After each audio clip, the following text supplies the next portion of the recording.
Welcome to the Robert Half Legal Report, where we discuss current issues impacting the legal profession related to hiring, staff management, and more, with leading experts in the field. Robert Half Legal provides lawyers, paralegals, and support staff to law firms and corporate legal departments on a project and full-time basis. The Robert Half Legal Report is here on the Legal Talk Network.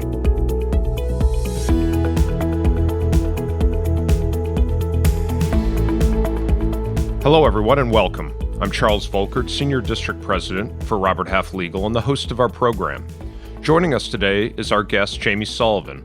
As Executive Director for Robert Half Legal, she provides leadership and direction for the company's global staffing and consulting services.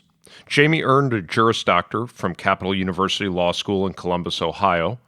Prior to joining Robert Half, she worked as a law clerk in the areas of labor and employment for a law firm in Ohio and interned with the Ohio State Legislature. Welcome to the show, Jamy. Thank you, Chad. Excited to be joining today. Fantastic. Well, today we'll be addressing key factors relating to the newest cadre of individuals who are starting to enter the job market. Generation Z, those born during the 1990s, are expected to comprise roughly 30% of the overall labor force by 2025. We'll explore Gen Z's unique perspectives, priorities, and career expectations, and provide insights from Robert Half's Get Ready for Generation Z research to help legal managers recruit and retain these individuals. We'll also offer guidance on how to successfully integrate Gen Z into multi-generational work teams and get the best out of this generation of professionals. Jamy, to start, can you outline what Gen Z values and describe their attitudes and expectations about work and their careers? I think it's a great place to start to level set on what Gen Z values. Based on our research, Gen Z typically are more entrepreneurial, innovative, and they're very passionate, much more than their predecessors. They want both financial and job security, and they desire meaningful work. In fact, 30% would take a 10 to 20% pay cut to work for causes that they deeply care about. They also rate honesty, integrity, and mentoring abilities as a top quality in their boss.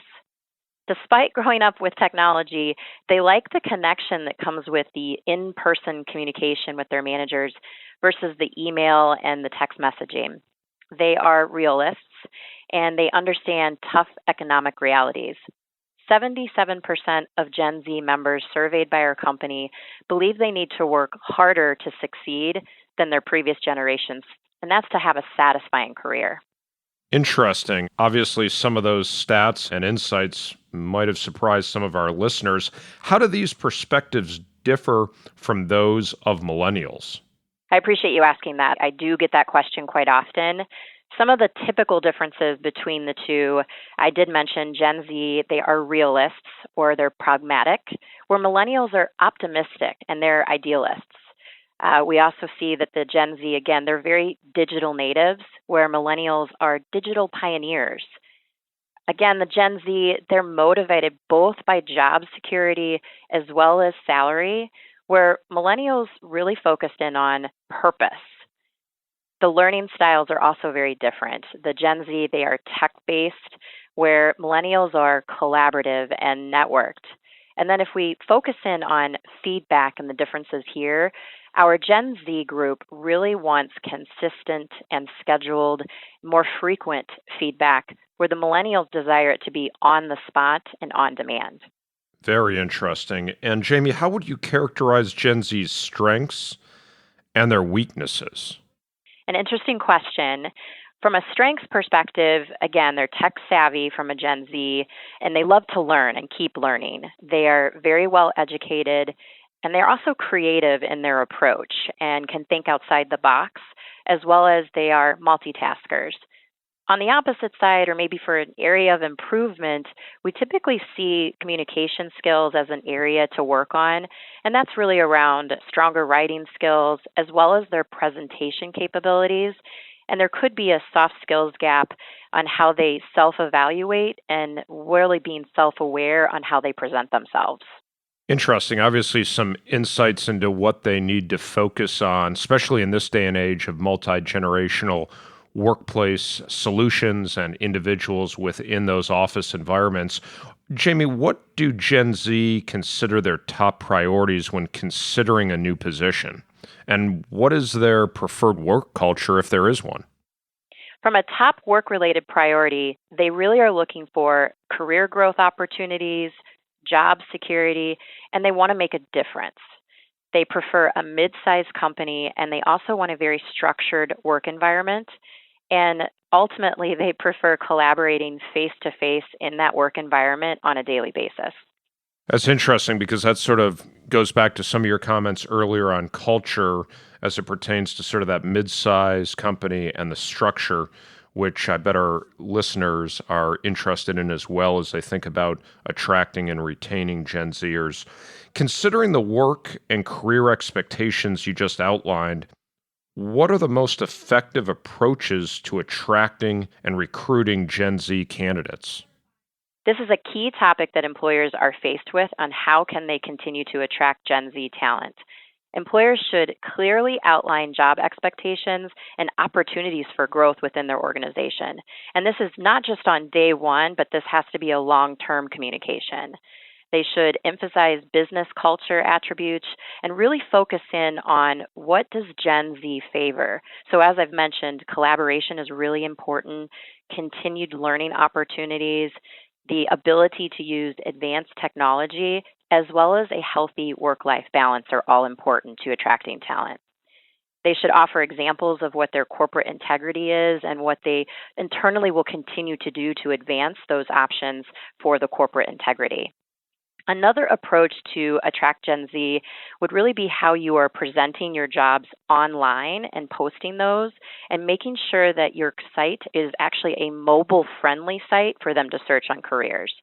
This also would require you to be really prompt in your response to these candidates regarding the job opportunities that they're considering, and then continue to promote a positive and really consistent online company brand, if you will. Interesting. And when you're thinking about attracting talent, I'm sure a lot of what you just mentioned to our listeners would spill over to how to retain Gen Zers, but maybe go through some additional specifics in and around retention. Absolutely. Companies need to ensure that they provide that structure that I mentioned, but really ongoing guidance and coaching opportunities. And realistically, Gen Z doesn't want you to dictate how they should be working, but focus more on a mentorship versus that micromanaging and provide the freedom and the opportunity to be creative in the approach to work. Other key strategies for retention would be to demonstrate continuous investment in workers' growth and development and advancement again within that organization. They're always going to be looking for what are new tools that the company's providing, resources that are available for those workers to succeed. And you should also offer a very frequent FaceTime with managers. And lastly, this is really interesting that we continue to see this as an important aspect for Gen Z, but promoting and really sharing what your diversity and inclusion program is. Well, that's great, Jamy. Obviously, a lot of similarities across generations as you went through all of those lists. I think it can apply to many different folks within the workplace, but overall, excellent information. We'll get back to our discussion of Gen Z in today's legal workplace shortly, but now it's time for a quick break. To find, hire, and retain the best legal professionals, it's critical to have a sound hiring strategy in place. Robert Half Legal works with law firms and corporate legal departments to create effective staffing plans that can adapt to changing workload levels, realize significant cost savings, and improve the overall management of human resources.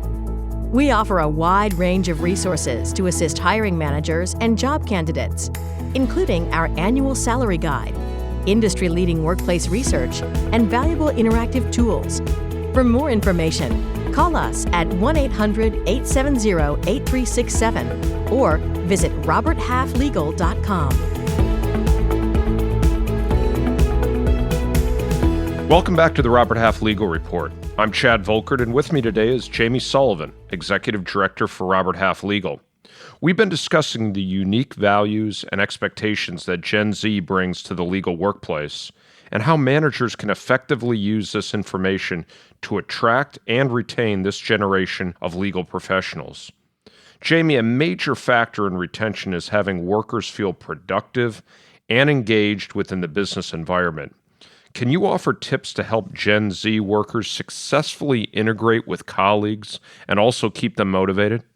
Absolutely. In the workplace, to engage and motivate Gen Z, it's really important to offer a variety of training. Robust professional development opportunities is truly essential, as well as formal and informal training, giving them special assignments, working on a variety of project teams, offering mentoring as well as reverse mentoring, and pro bono volunteer work, all very important. Arming them with resources and tools that will help them succeed, both from relevant technologies and again with those leadership skills, is also very important. Scheduling time to provide that ongoing guidance and support, as well as discussion points of how their career can continue to develop and what their long-term goals are. And oh, by the way, doing that face-to-face is also a really nice tactic.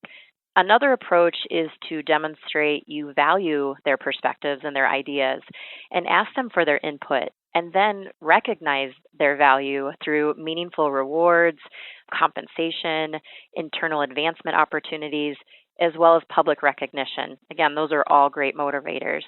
Continuously promoting that work-life balance, the team collaboration, as well as that workplace flexibility and the opportunity to be creative is a great way to keep them engaged.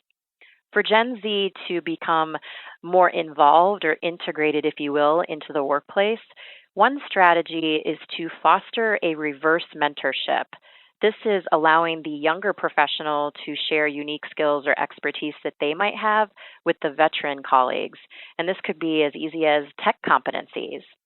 Encourage intergenerational bonds through building project teams that range with the variety of workers that you have in your staff, different generations, as well as diverse perspectives. Also, another approach is to host off-site team building events. This can be a very successful approach to Generation Z actually integrating with their colleagues successfully. Jamy, awesome suggestions. And, I love the fact that it really sounds like what you're suggesting is customizing the management style to each employee's strengths and personality and interests, as well as the Gen Z really doing the same thing to integrate themselves and engage within their workplace environment. Well, unfortunately, we've reached the end of our program for today. I want to thank Jamy for sharing such valuable information. It was great having you on the show. Thanks for having me on the program today, Chad. Absolutely. Before we close, how can our audience contact you? I'm sure many of our listeners want to reach out and get additional expertise and insight from you following the show. I welcome that opportunity. You can email me at Jamy, Jamy.Sullivan, Sullivan, @roberthalf.com.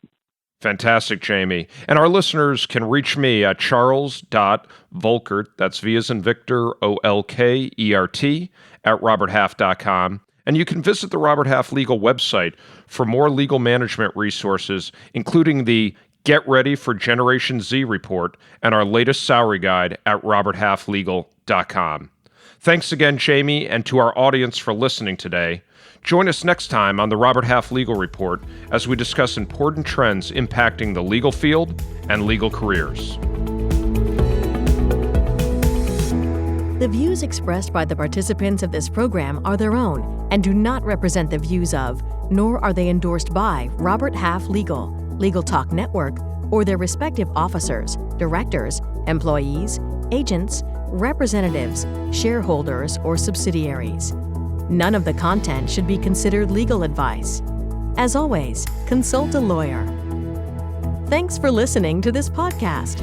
Robert Half Legal connects highly skilled candidates with the best positions in the legal profession. If you liked what you heard today, please remember to rate us in Apple Podcasts.